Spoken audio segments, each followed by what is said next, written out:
Ой, Господи, за что? ariko se mana kuki wemeye ko ibi byose bimbaho?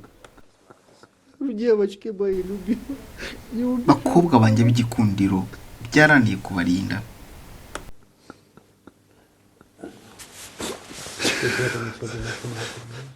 И вся жизнь.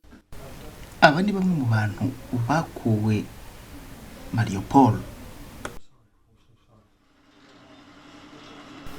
Uyu ni Artemi afite imyaka 2 gusa ariko yarakomeretse bikabije rwose hafi n'igifu cye. Nyina na se ndetse na ba nyirakuru ni inkomere zikabije. Uyu ni mashuri y'imyaka 15 akaguru ke karacitse ndetse n'akaboko ke karajanjagurika. Abaganga bari Zaporizhia mu ivuriro ry'abana bato ntako batari kugira. Котра була з ампутацією, вона 3 дні відмовлялася від води і від їди. Вона не могла це робити. Вона морально не могла. Поэтому возміщали через вену все возміщали. А хлопчик, 6-річний хлопчик, зараз його в реанімації вже немає, перевели в хірургію. Він в перший день з черепно-мозговою травмою поступив, з пораненням голови.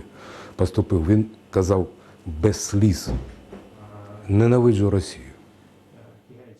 Папа 80 лет и мама 77 лет в Мариуполе остались они. Мы не смогли их забрать. Я подбегаю к Доминичке, кричу: Доминичка, Доминичка. А она лежит. Я к Наташе срываю повязку, какая была, шарф, ноги перевязываю ей.